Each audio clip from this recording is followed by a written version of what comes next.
So I haven't done a video in a long time because this is our busy time of the year at the farm, and after staying outside all day, and it's been hot. I mean, most of y'all know how hot it's been. There's heat warnings everywhere. All right, so this is 1 pound test line, or maybe 2 pound. Either way, is a 1/64 ounce jig head, and it's like tying gossamer, and everything is so small, but it's fun. But anyway, so we have finally started to slow down as far as the field work goes, and a lot of times in the summertime when it sits hot, I mean, the only time I care about fishing is either the first 30 minutes or the last 30 minutes of the day. So I'm trying to talk while I'm trying to get this tied. So we came out to a private lake today, and I do this a lot during the summer times. I come and sit on this dock and fish for the brims that are passing through. You know, it's drought conditions here. So the water's down a lot. But anyhow, y'all can see how small that little jig head is right there. And what I use, and I usually buy these things 4 or 5 jugs at a time, and they ought to be illegal. But these are gulp 1-inch minnows, and they got some good secret sauce on them and everything. I usually buy them from Amazon, like I said, 4 or 5 jars at a time, and I just leave them in the truck, you know. So they're not as good as live bait, but they're almost as good. They don't last very long. They won't last but about 4 or 5 brim. I mean, bass will hit them, crappie will hit them. So that goes on there like that right there. That's all it is to it. And that's why with this 1/64 ounce jig head, sometimes I use a 1/80 ounce. And then you can't cast it very far. I mean, because it's so light. But I'll cast it out there and I watch my line. Y'all probably ain't gonna be able to see my line on the video.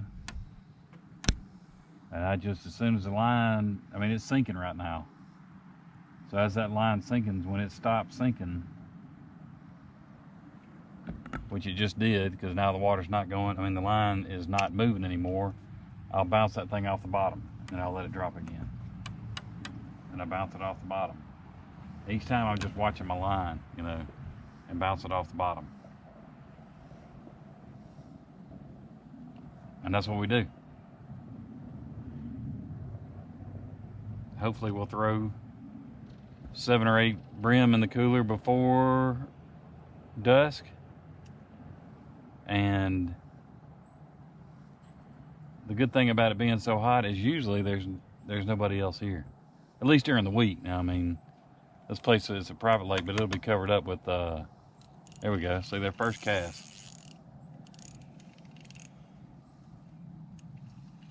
We ain't gonna catch no huge fish, but like I said, ooh, that's a eater. we'll fill a cooler up real quick with these little brim. I like it. So that's it. It's a real slow fishing.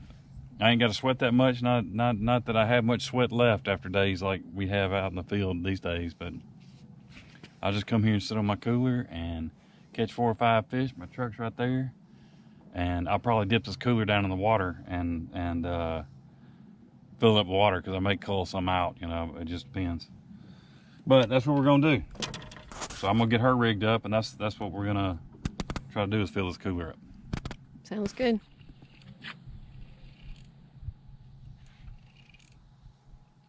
I think they like those. It's a little light line and lightweight flimsy reel. fun to catch them on it, isn't it? Well, it just makes it a lot more enjoyable. That's a pretty sucker right there.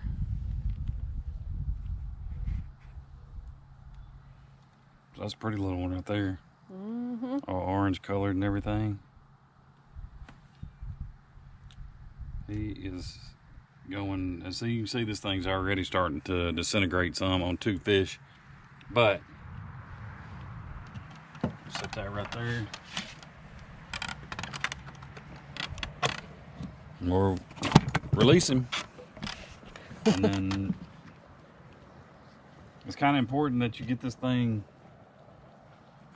you know, straight like so that it acts right when it's falling. And you can see how loose it is. Sometimes I'll just undo it and stick it a little bit further back, you know, so it will hang on better. But my theory is, I mean, when it's hot like this, the fish aren't doing much anyway. I mean, I don't know. I know there's still some brim that are bedding around, but I think these are just feeding. There's an exit over there where there's a culvert, and I think there's a creek that comes through here. And there's another one. He got messed around with him. Anyway, I was trying to talk too much. Just this slow moving bait, and that thing smells, and I think it maybe, you know, has the consistency of a minnow and all. So it's just lifelike. Like I said, I think they should be, most of the time they'll hit it on the fall. And I'm watching it fall, and if I see a line move, then I try to set the hook before he gets it all the way down his goozle. And I ain't picking it but maybe 6 inches off the bottom. I'm throwing way out away from the dock, then I'll throw it up too close to the dock. There's nothing there.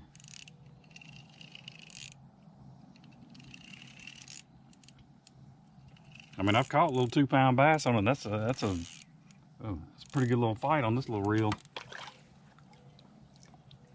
Oh!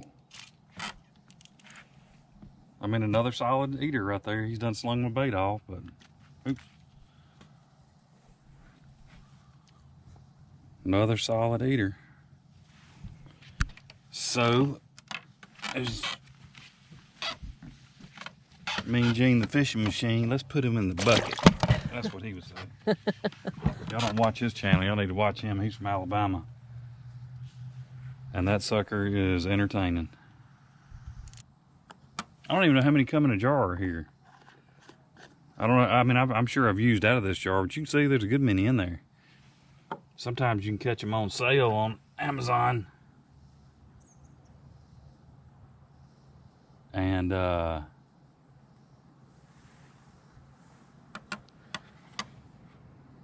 pretty cheap. Show me how you have it on there. These are just some, I buy those little jig heads on Amazon too. They come in a little bag where somebody's wrote on them 1/64th, you know. Here's that go. I said, I wish I could tell you what I paid for them, but I don't remember. I bought these during COVID. And I've got like a jar, maybe 2 jars left. But, I mean, worms and crickets is high too. Now it's gotten to where it's hard to find worms and crickets. At least around here it is. I'm pointed looking right in the deadgum sun this way. But I'm bumping it off the ground in front of these, what's this thing we're called? Dock.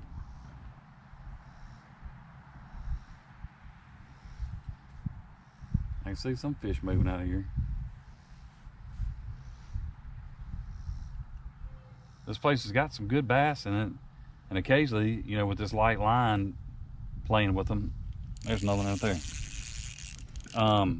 Occasionally with this light line playing with them, a bass will come up and swipe at it as I'm trying to bring it to the top.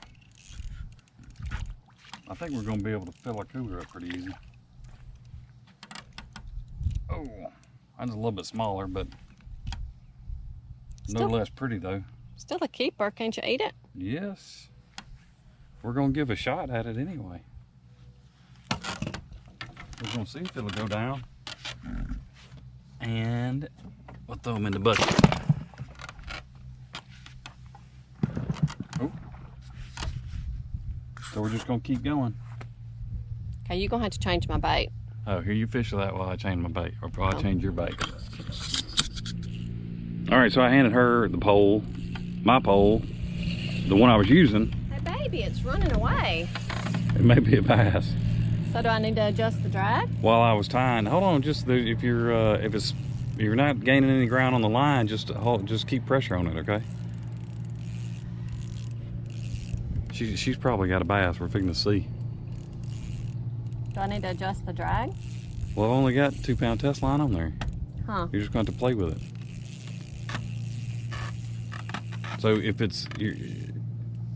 I'm gonna tighten it up just a little bit. Don't break it off. Don't break the line.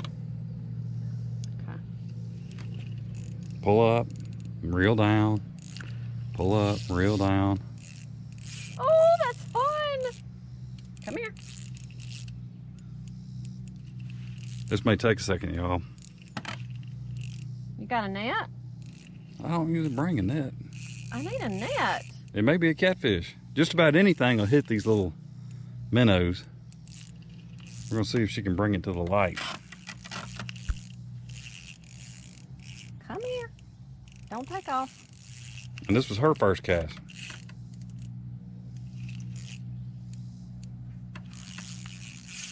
What if it gets under the dock? You're gonna have to keep it out of the dock.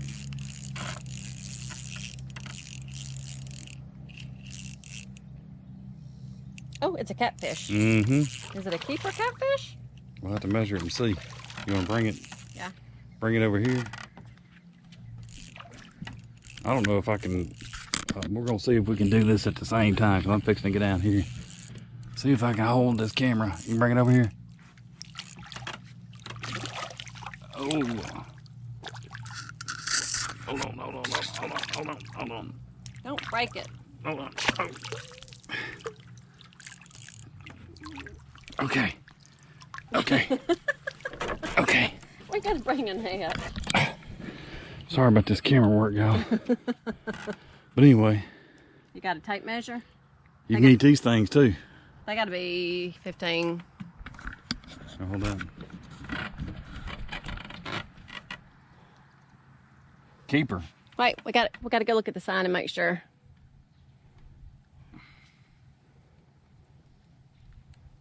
Pretty sure it's 15. You got that? Yeah. Sign's up there. All right, I'll be back.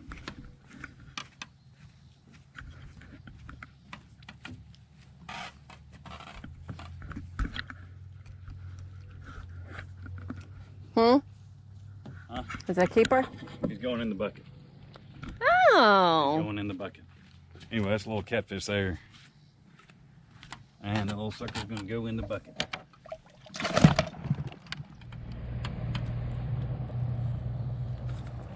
Got another one?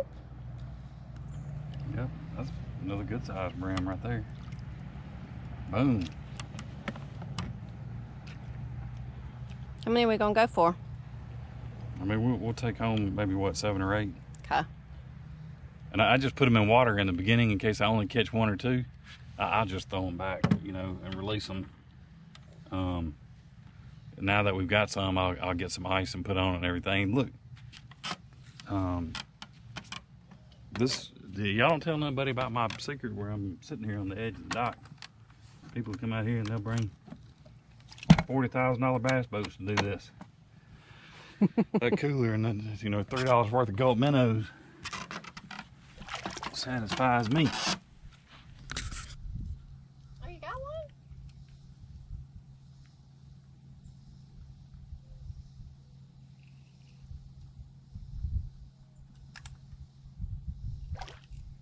Is that a bream? Yeah. Another nice one. Yeah, that's a keeper.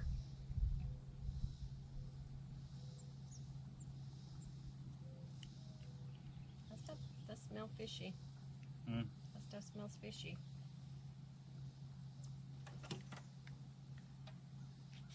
How many you got?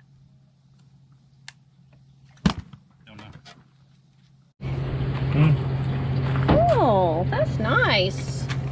That's quite a few meals there. Hey, what? That's quite a few meals. How many's in there? I don't know.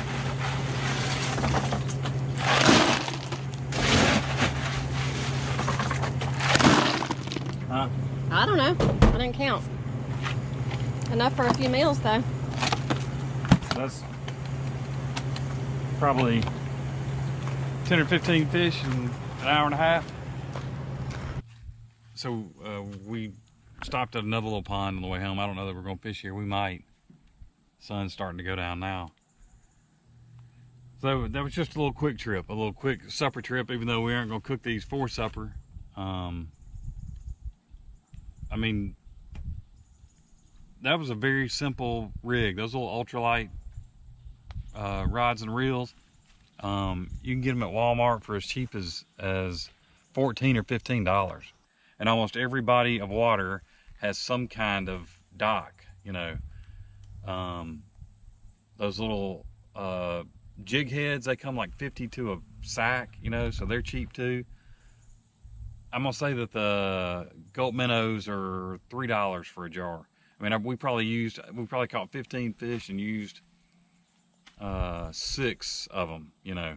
But they keep, I mean, I keep a little ultralight rod in my truck and that little jar of stuff and a little cooler so I can pull over anywhere and just do it. But I mean, as far as the kid goes, that'd be something easy, and it's almost necessary to use those gulps for kids because they're so easy to catch fish. I mean, everything's going to hit them.